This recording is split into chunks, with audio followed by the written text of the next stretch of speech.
My name is Tom Watson. I'm 26 years old. I'll be graduating from college this year. It's not like I failed any of my classes and had to repeat a year. I just ended up graduating later than others because I spent almost 3 years studying abroad in various countries. My parents were quite passionate about education.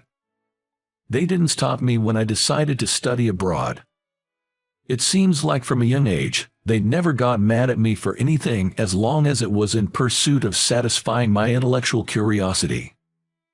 The reason I turned out a bit different from others might be due to this skewed approach to education. From childhood, I was drilled with advanced education, and it was taken for granted that I would excel in my studies. I always felt my parents expected something more from me. Maybe I decided to study abroad unconsciously because I felt stifled by them. It seemed I had a higher language acquisition ability than others. If I stayed in a country for a week, I would start to understand the language somehow. The sign that I could start speaking was when I began to dream in that language. The moment my dreams were no longer in Japanese, I would start speaking the language of that country. In this way, I learned to speak more than 5 languages. I really wanted to study more at universities abroad, but a situation occurred where I couldn't. My father passed away suddenly. I managed to return home in time for his funeral. On the night when my father's funeral rites were properly completed, my mother and I had a little drink together. Apart from New Year's drink, this was probably the first time I'd seen my mother drink alcohol. With my graduation looming, my mother looked at me seriously and said, "You are free to live your life as you wish." I was surprised by her unexpected words. I thought she agreed with my father's teaching to stand at the top of Japan as an elite. It seems my mother was considering my situation in her own way. Even though I went to study abroad of my own accord after high school, I was merely walking on the path my father had laid out for me. Suddenly having the path in front of me removed and being told to do what I like, I became confused. As a result, I couldn't make a decision about finding a job, and now I've become a jobless. Every day, I think about the meaning of living as you like that my mother mentioned, but I don't understand it at all. I don't know what I want to do or what I want to be. And my mother just quietly watches over me. It seems like the world was patiently waiting for me to make a step forward with my own will. Then, one day, I found a sign. It was when I went to buy a sandwich at the convenience store in the neighborhood. There was a staff wanted sign on the glass next to the entrance.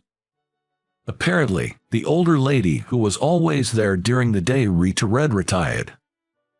I noticed she hadn't been around lately. I never experienced working part-time, idly watched the movements of the store clerks from the entrance. It looked somehow fun. Maybe a job where you say thank you to people could be a wonderful job. That's how I felt. My mother's words crossed my mind. It's okay to fail, give it a shot. With that in mind, I decided to walk into the convenience store. When I mentioned the staff wanted sign at the counter, the manager came out from the back. He looked to be about 50, with a gentle and calm demeanor. I've never worked part-time before. There was no use hiding it, so I told him the truth right from the start. The manager nodded with understanding. He seemed to think I was a shut-in with no job, always aimlessly wandering around during the day. "It's good that you've decided to work. I'd love for you to join us. Can you start from tomorrow?" he said with a smile. By the way, I haven't written a resume at this point. The manager told me it was fine to bring it on my first day of work. Things progressed so quickly that it felt kind of scary, but just like that, I became a part-time worker at the convenience store. There were 4 part-time workers including me at the convenience store. Most of the time, I was at the cash register with the housewife from the neighborhood who usually came during the day. I didn't know what to do at all. But thanks to the careful instruction from the manager and the other part-timers, I quickly adapted to the work at the convenience store. I wondered if it might have been different at other convenience stores. I am truly grateful to everyone at the convenience store. Among the part-time workers, the one working the graveyard shift was Emma Miller, who was 6 years younger than me. At the store, I was the lowest ranking, while she was above me. Since she only works at night, she is known as the night lady. There's also Mary, a high school student who comes to work after school or on her days off. She's unbelievably cheerful and positive. Her parents are against her working. I think it's good that she has a spirit of independence, but it might be difficult to say the same if you're a parent. Long day, huh? Entering with a helmet in hand was the night lady, Emma. I instinctively checked the time. It's still just 8 in the evening, too early for Emma's shift in this heavy snow. What's going on? Isn't it too early? Emma replied annoyingly. Remember, I'm off today anyway. Seems like she was hinting at me to better grasp the shift schedule.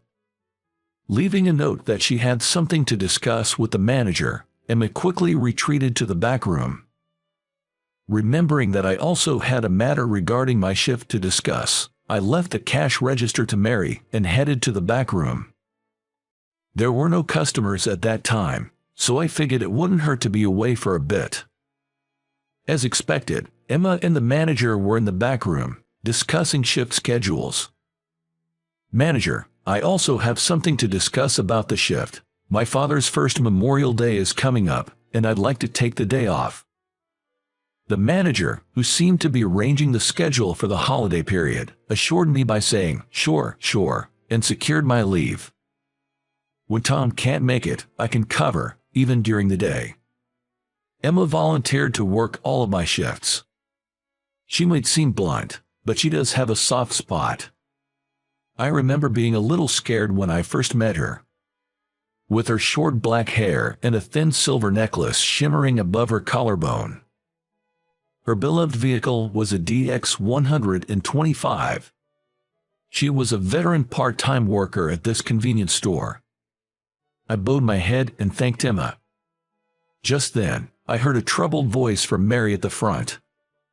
Rushing to check, I found a few foreigners at the cash register. Mary was trying to communicate in English, but they seemed to be French speakers, not proficient in English nor Japanese. Both sides were stuck due to the language barrier. Mary, let me take over, I said, replacing her. Turns out, they were French tourists who were not good with Japanese or English. I lived in France for a while, so I am rather proficient in French. The customers seemed relieved to find someone who could speak their language. After helping the French customers, I turned to the entrance of the back room and saw Mary looking dumbfounded. Tom, you're amazing. Can you speak French? Her admiring gaze made me feel a little embarrassed. Then came a barrage of questions. About how many languages I can speak, where I graduated from, and etc. That's impressive. So you have study abroad experience. I dream of touring museums all over the world, she said, striking a determined pose. I need to work on my foreign languages. The wonderful thing about her is her resilience. She turns failures into learning experiences. As I watched her smiling, I thought it was a great quality. The next day, Emma, who usually worked the late night shift, showed up a bit early. She beckoned me from the back room. Tom, can you come here for a moment? For a moment, I was worried I was about to be mugged, but that wasn't the case at all. Hey Tom, would you mind teaching me a foreign language? At this sudden request, I let out a surprised, huh? Emma began to plead earnestly, her hands folded in front of her. I have a dream of going on an international tour, and I've been saving up for it. Communication is key when you're abroad, right? I didn't go to college and I never properly studied a foreign language. Emma says she's always struggled with studying. She mentioned that last night, after seeing me handle a French customer, She realized the importance of knowing a language. When you can speak the local language, you feel so much closer to the people there. I want to be like you, Tom. How could I feel bad about that? As long as it's within my knowledge, I can teach you basic conversation. So I decided to accept Emma's request. This is how I became Emma's exclusive foreign language tutor. We managed our schedules, and I started teaching her foreign languages, one after another. So, where are you planning to go first? I'm thinking of touring Europe. Saying so, Emma opened a website of a company that organizes international tours. She really wanted to buy a big motorcycle and travel on her own, but she lamented that it was financially challenging. The website showed videos of motorcycles speeding down winding roads nestled between mountains.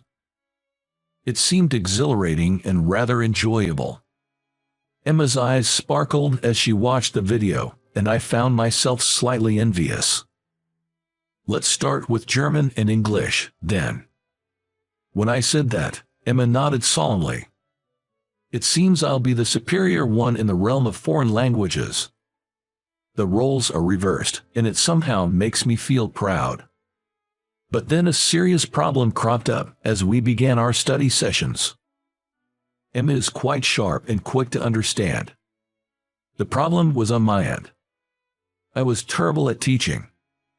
I had no idea how hard it was to convey something I understood to someone who didn't.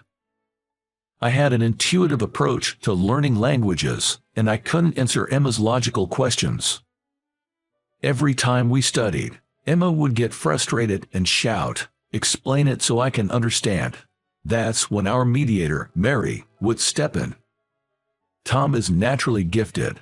It can be helped, but teaching someone something is also a great learning opportunity for yourself. Even when we were arguing and the atmosphere was tense, things would soften when Mary stepped in. She was truly a blessing. As we continued with our study sessions, I realized how out of sync I was with others. I had assumed that what I could do was something anyone could do. Maybe that's why I never made any friends. I realized how arrogant I had been, and I felt terrible, probably the worst I've ever felt. When I confessed my troubles to Emma, her reaction left me somewhat disappointed. "What, you're upset about that? Isn't that just a part of who you, Tom, are? It's not a big deal, really." She was so blunt that it made me feel stupid for being upset. Interestingly, no matter how much Emma and I argued, we would always be on good terms the next day. We seemed to get along in the strangest of ways. This was the first time I have never been so deeply involved with someone else, and I couldn't help but recognize that Emma was becoming increasingly important to me. Of course, I didn't have the courage to tell Emma about these feelings.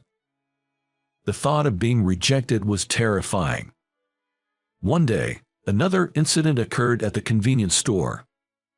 That day, it was Mary and I who were on duty. The manager was busy working in the back of the store. I was getting advice from Mary about her future plans. The college her parents want her to attend, and the college Mary really wants to go to.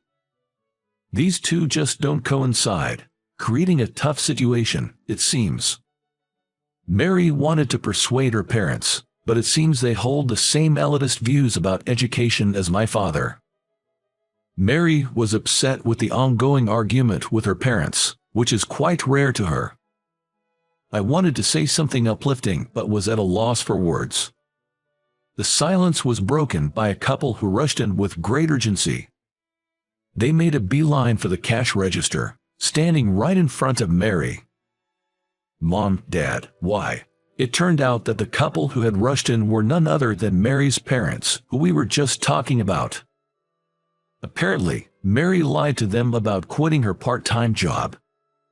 "Mary, you said you quit your job. What's going on? You should be focusing on studying for your college entrance exams." Saying this, Mary's mother grabbed Mary's hand over the counter. She seemed intent on dragging her home. Please, calm down. Can't you see that Mary is upset? Why don't you have a more constructive conversation about her future? Upon hearing my words, Mary's mother gave me a fierce glare. What do you know? You're working a part-time job at a convenience store at your age. Did you even go to college, or did you graduate from a third-rate college?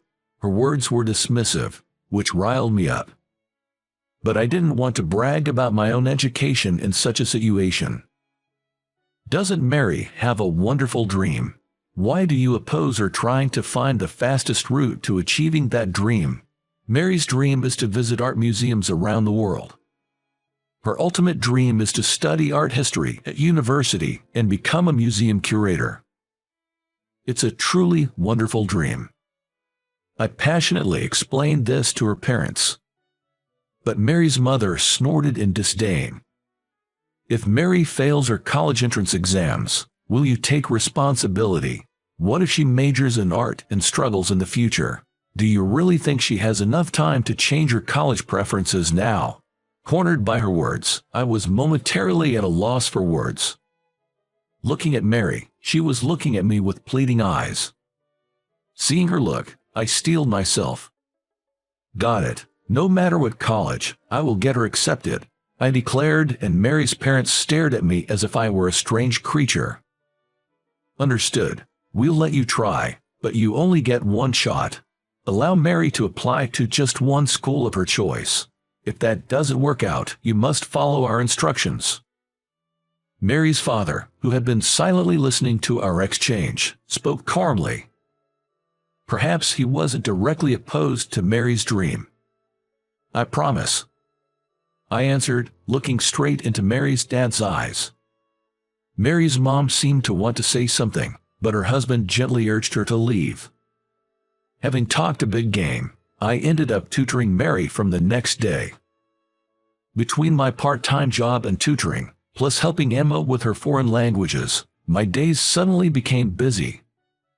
Is Mary's application going to be all right? I only graduated from high school, so I don't know much about the application process, but isn't changing your preferred school at this stage a lot of work?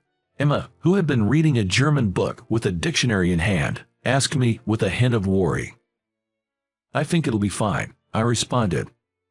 Still, while the application process should be okay, I believe it's crucial to have her parents' cooperation to realize Mary's dream. Well, you have to take responsibility and convince Mary's parents.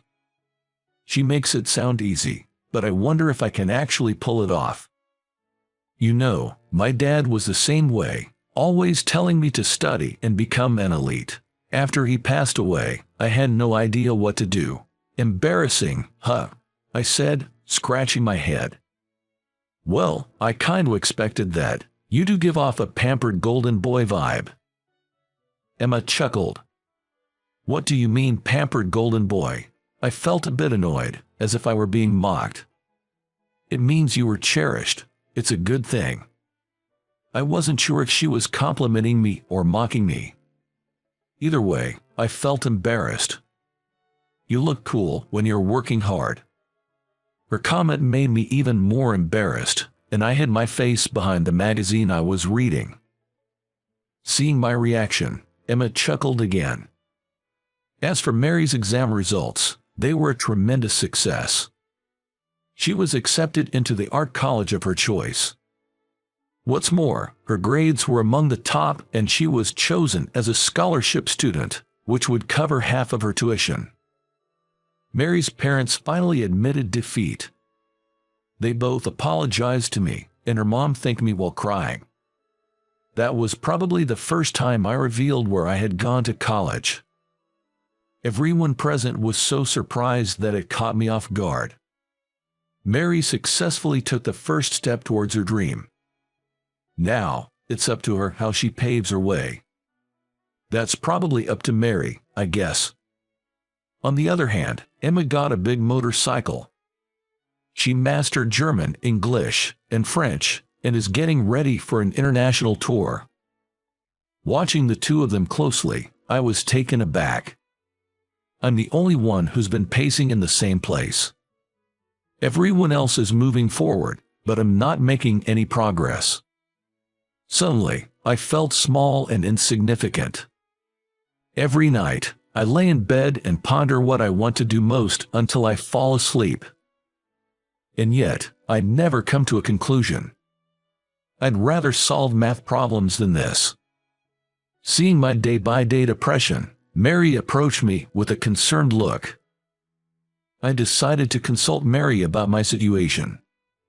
I wondered what the ever-optimistic Mary would say. Nervously, I awaited her response. Why does it have to be about what you want to do, rather than who you want to be with? I think that's what they mean when they say revelation. It's not about what I want to do, but who I want to be with. Being with that person might be what I truly want. I felt like I'd arrived at an incredible answer. Good evening. As usual, Emma, the night lady, arrived for work. Seeing Emma, I was struck by a sudden realization.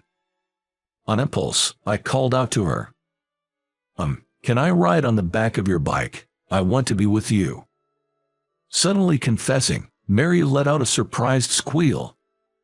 Emma looked bewildered. Her eyes were wide with surprise.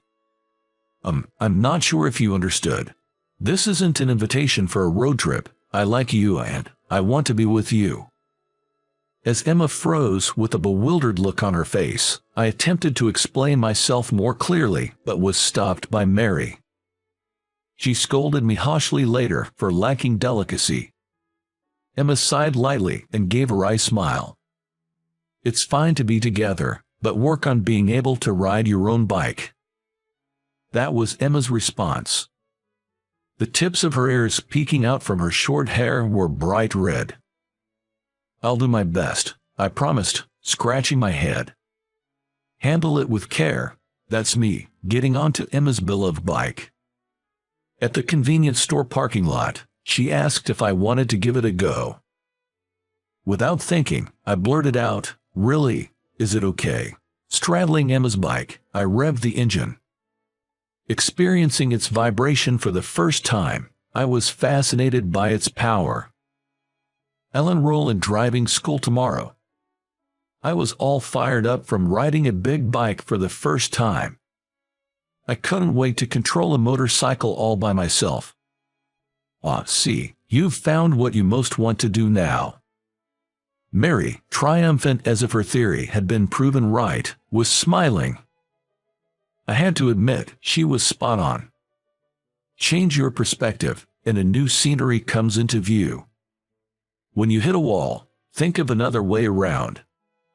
It's a simple thing, but I found it challenging. 2 years later, Mary began touring art museums around the world while studying art history in college. She said she was investing all the money she saved from her part-time job into her future. As for me, I kept reliving that vibration. In the midst of landscapes I'd never seen before, all I could hear was the sound of my motorcycle's engine and the noise of the wind. Emma led the way.